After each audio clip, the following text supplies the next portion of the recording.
လက်ဆောင်ဘသူပေးတယ်လို့ထင်လဲကိုလိုချင်တဲ့အရာလေးရလို့ပြောနေတယ်ပြောနေပါတယ်ရှင့်ပြောနေပါတယ်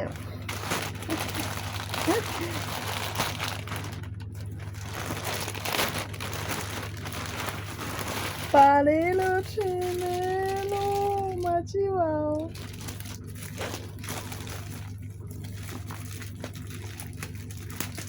စားလို့ခြင်းနေတဲ့အိတ်ကလေးပါရှင်လိုချင်တဲ့အိတ်ကလေးအရင်ကြိုက်တော်လေဟိုမကြည့်ပါချစ်စရာလေးပါရှင်ချစ်စရာလေးပါရှင်အရင်ကြိုက်တယ်ရှင်ဒီအိတ်ကလေးလိုချင်တာကြားနေအရင်ကြိုက်ပါတယ်အရင်ကြိုက်ပါတယ်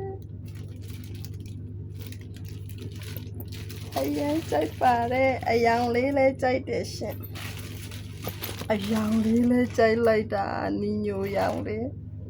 လိုချင်တဲ့အိတ်ကလေးရလို့ပြောတယ်ဆရာလေးပါရှင်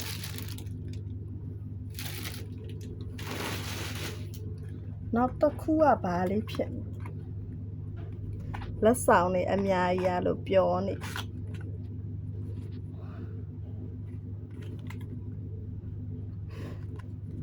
လက်ဆောင်နေအများကြီးရလို့ပြောနေပါတယ်ရှင်ဘသူပေးတယ်လို့ထင်လဲဘသူပေးတယ်လို့ထင်လဲ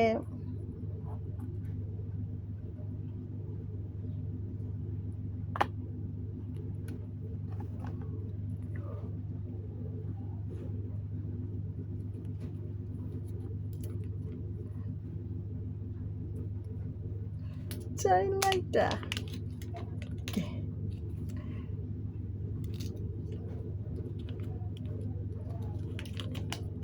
ကိုယ့်ရဲ့မွေးလာတော့ပြောစရာတွေနဲ့ဖြတ်တန်းနေရပါကြည့်ကြပါဦးရှင်ချစ်စရာလေး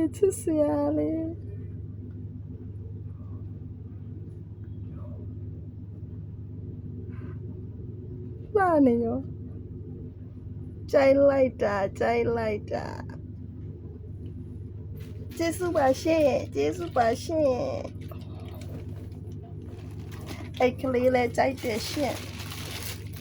အိတ်ကလေးလည်းကြိုက်ပါတယ်ရှင်